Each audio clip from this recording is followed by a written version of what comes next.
Assalamualaikum warahmatullahi wabarakatuh. Salam sejahtera bagi kita semua. Shalom, Om Swastiastu. Namo Buddhaya, salam kebajikan. Kepada yang terhormat Ibu Ika Korika Swasti sebagai dosen pengampu mata kuliah pengantar manajemen, serta teman-teman yang saya cintai.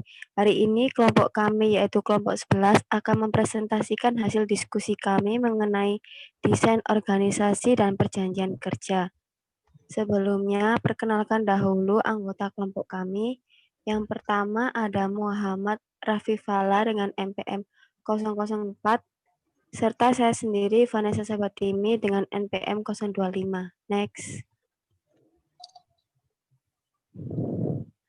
Adapun submateri yang akan kami bahas, yang pertama ada desain organisasi, yang kedua mekanisme dan struktur, yang ketiga perjanjian kerja yang digunakan perusahaan, yang keempat tantangan organisasi terkini. Next. Desain organisasi. Next. Pengertian desain organisasi adalah merupakan proses perkembangan hubungan penciptaan struktur untuk mencapai suatu tujuan organisasi. Next. Model desain organisasi adalah mekanisme-mekanisme formal pengolahan suatu organisasi yang menunjukkan kerangka dan susunan perwujudan pola tetap hubungan-hubungan di antara fungsi-fungsi, bagian-bagian atau posisi-posisi, maupun orang-orang yang menunjukkan kedudukan tugas dan tanggung jawab yang berbeda-beda dalam suatu organisasi. Model desain organisasi terdiri dari dua model, yaitu model mekanistik dan model organik. Next. Perbedaan dari model mekanik dan model organik yang pertama adalah di dalam model mekanik, proses kepemimpinan tidak mencakup persepsi tentang keyakinan dan kepercayaan. Bawahan merasa tidak bebas mendiskusikan masalah dengan atasannya. Model organik, proses kepemimpinan mencakup persepsi tentang keyakinan dan kepercayaan antara atasan dan bawahan. Dalam segala persoalan, bawahan merasa bebas mendiskusikan masalah dengan atasan. Proses motivasi berusaha menimbulkan motivasi melalui metode partisipasi. Next. Perbedaan yang kedua adalah proses motivasi hanya menyadap motif fisik, rasa aman, dan ekonomik melalui perasaan takut dan sanksi. Sedangkan model organik, proses motivasi berusaha menimbulkan motivasi melalui metode partisipasi. Next. Yang ketiga, proses komunikasi berlangsung sedemikian rupa sehingga informasi mengalir ke bawah cenderung terganggu, tidak akurat, dan dipandang dengan rasa curiga. Sedangkan model organik, proses komunikasi berlangsung sedemikian rupa sehingga informasi mengalir secara bebas ke seluruhan organisasi, yaitu ke atas, ke bawah, dan ke samping. Next.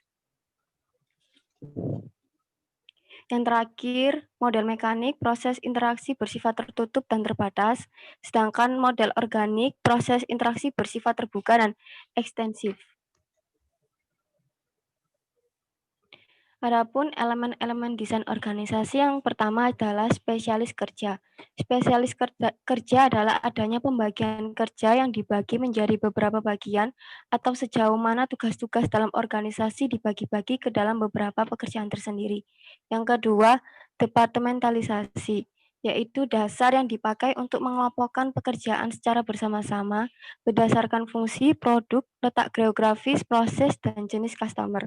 Yang ketiga, rantai komando. Rantai komando adalah garis wewenang yang tanpa putus yang membentang dari puncak organisasi ke eselon paling bawah dan menjelaskan siapa bertanggung jawab pada siapa. Yang keempat, sentralisasi dan desentralisasi. Sentralisasi adalah pengambilan keputusan secara terpusat pada satu titik dalam organisasi, sedangkan desentralisasi adalah pengambilan keputusan dari level bawah yang terkait langsung dengan aksi.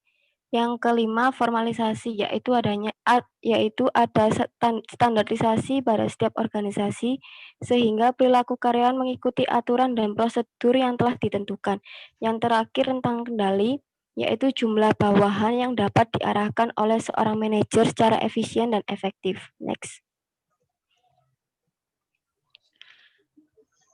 Bentuk desain organisasi ada 3, yaitu struktur sederhana, adalah sebuah struktur yang dicirikan dengan kadar departementisasi yang rendah, rentang kendali yang luas, wewenang yang terpusat pada seorang saja, dan sedikit formalisasi. Yang kedua, struktur birokrasi. Struktur birokrasi adalah sebuah struktur dengan tugas-tugas operasi yang sangat rutin yang dicapai melalui spesialisasi. Yang ketiga, struktur matriks, yaitu sebuah struktur yang menciptakan garis wewenang ganda dan menggabungkan departementalisasi fungsional dan produk. Next.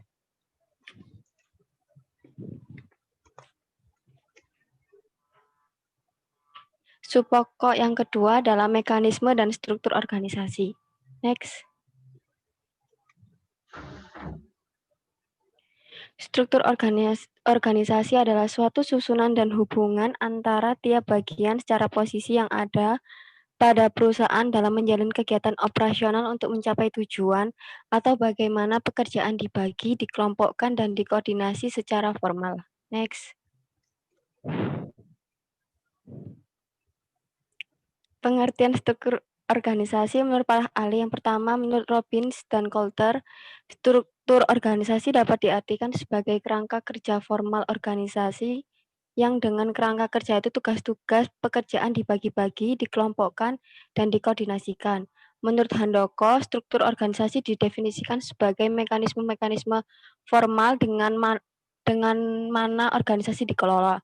Menurut Gibson, struktur organisasi adalah pola formal mengelompokkan orang dan pekerjaan. Menurut Hasibuan, struktur organisasi yaitu menggambarkan tipe organisasi, departemen organisasi, kedudukan dan jenis wewenang pejabat, bidang dan hubungan. Universitas Sumatera Utara, pekerjaan garis perintah dan tanggung jawab, rentang kendali dan sistem pimpinan organisasi. Next. Faktor penentu struktur organisasi yang pertama strategi. Strategi merupakan salah satu sarana yang digunakan manajemen untuk mencapai sasarannya. Strategi dibagi menjadi 3, yaitu strategi inovasi adalah strategi yang menekankan diperkenalkannya produk dan jasa baru yang menjadi andalan. Yang kedua, minimalisasi. Biaya adalah strategi yang menekankan pengendalian biaya secara ketat, menghindari pengeluaran untuk inovasi, dan pemasaran yang tidak perlu, dan pemotongan harga. Yang ketiga, strategi imitasi adalah strategi yang mencoba masuk ke produk-produk atau pasar-pasar baru hanya dengan viabilitas terbukti. Next. Ukuran. Ukuran adalah besarnya suatu organisasi yang terlihat dari jumlah orang dalam organisasi tersebut. Yang ketiga, teknologi. Teknologi mengacu pada cara sebuah organisasi mengubah input menjadi output. Setiap organisasi yang paling tidak memiliki satu teknologi untuk mengubah sumber daya finansial, SDM, dan sumber fisik menjadi produk atau jasa.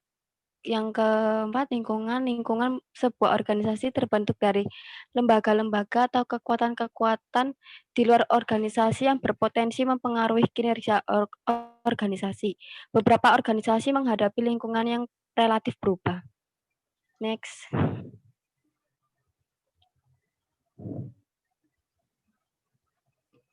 Fungsi struktur organisasi ada 3, yaitu hubungan pelaporan. Kepada siapa suatu jabatan atau seseorang harus melapor. Yang kedua, alokasi tugas dan tanggung jawab. Menjelaskan mengenai tugas dan tanggung jawab seseorang pejabat yang menunjukkan lingkup tugas dan tanggung jawabnya. Pengelompokan menurut fungsi karyawan dengan pekerjaan yang sama dikelompokkan satu bagian dari organisasi dan dipimpin oleh atasan yang sama. Next. Materi selanjutnya dijelaskan dengan teman saya, Rafif. Rafif, dipersilakan. Baik, saya akan melanjutkan materi berikutnya, yaitu subbab ketiga tentang perjanjian kerja yang digunakan perusahaan. Definisi perjanjian kerja. Perjanjian kerja adalah kontrak atau perjanjian yang disepakati dalam bentuk tertulis atau lisan, yang dibuat untuk mengikat hubungan antara pekerja atau buruh dengan pengusaha, dalam periode waktu tertentu maupun waktu tidak tertentu. Kontrak tersebut akan dianggap sah jika kedua belah menyetujui tanpa paksaan. Sesuai dengan pasal 52 ayat 1 Undang-Undang Nomor 13 Tahun 2003 yang mengatur tentang ketenagakerjaan juga menegaskan bahwa sebuah perjanjian kerja harus dibuat atas dasar 1. Kesepakatan dari kedua belah pihak. 2. 2. Kemampuan atau kecakapan melakukan perbuatan hukum. 3. Adanya pekerjaan yang diperjanjikan. 4. Pekerjaan yang diberikan tersebut tidak bertentangan dengan ketertiban umum, kesusilaan, dan peraturan undang-undang yang berlaku. Syarat membuat perjanjian kerja yang benar. Menurut pasal 54 UU nomor 13 tahun 2003, perjanjian kerja dibuat sekurang-kurangnya harus membuat 1. Nama, alamat perusahaan dan jenis usaha. 2. Nama, jenis kelamin, umur, dan alamat pekerja atau buruh. 3. Jabatan atau jenis pekerjaan. 4. Tempat pekerjaan. 5. Besar upah dan cara pembayaran. 6. Hak dan kewajiban pengusaha dan kerja buruh. 7. Kesepakatan prosedur saat terjadi kelalaian, pengunduran diri, dan pemecatan. 8. Tempat dan tanggal perjanjian kerja dibuat. 9. Tanda tangan para pihak dalam perjanjian kerja. Fungsi adanya perjanjian kerja ada 3. Yang pertama adalah mempertegas dan menjelaskan hak-hak dan kewajiban pekerja dan pengusaha. Yang kedua, memperteguh dan menciptakan hubungan kerjasama yang harmonis dan aman dalam perusahaan. Yang ketiga, sebagai bukti otentik terjadinya sebuah kesepakatan jika suatu waktu diperlukan. Berikut ada jenis perjanjian menurut bentuknya. Yang pertama adalah perjanjian lisan atau tidak tertulis, yaitu perjanjian yang dibuat para pihak secara lisan. Yang kedua adalah bentuk tertulis. Bentuk tertulis adalah perjanjian yang dibuat dalam bentuk tertulis atau kontrak, baik berupa akta otentik dan akta di bawah tangan. Jenis-jenis perjanjian kerja menurut waktu berakhirnya. Yang pertama adalah perjanjian kerja waktu tertentu. Karyawan tidak tetap. Perjanjian waktu tertentu adalah perjanjian antara pekerja dengan pengusaha yang ingin mengadakan hubungan kerja dalam waktu tertentu atau untuk pekerjaan tertentu. Yang kedua adalah perjanjian kerja waktu tidak tertentu. Perjanjian kerja waktu tidak tertentu adalah perjanjian antara pekerja dengan pengusaha yang ingin mengadakan hubungan kerja yang bersifat tetap. Sebab berikutnya adalah tantangan desain organisasi masa kini. Tantangan dalam desain organisasi ada 3, yaitu menjaga agar pekerja saling terhubung. Yang kedua, membangun organisasi pembelajar. Yang ketiga adalah mengelola permasalahan struktur global. Menjaga agar pekerja saling terhubung adalah manajer harus mampu mencari jalan untuk menawarkan fleksibilitas namun tetap tersebar secara luas dan tetap menjaga karyawan selalu terhubung dengan organisasi. Membangun organisasi pembelajar, yaitu organisasi pembelajar adalah organisasi yang telah mengembangkan kapasitas secara optimal belajar, beradaptasi, dan berubah. Pengelolaan permasalahan struktur global. Peneliti telah menyimpulkan bahwa struktur dan strategi organisasi di seluruh dunia sesungguhnya sama, sedangkan perilaku di dalam masing-masing organisasi mempertahankan keunikan budayanya. Baik, sekian penyampaian materi dari saya. Selebihnya saya kembalikan ke moderator. Demikian akhir presentasi kami dari kelompok 11. Semoga dapat bermanfaat bagi kita semua. Terima kasih atas perhatiannya. Mohon maaf apabila ada kekurangan atau salah kata dalam pengucapan kami. Selamat pagi.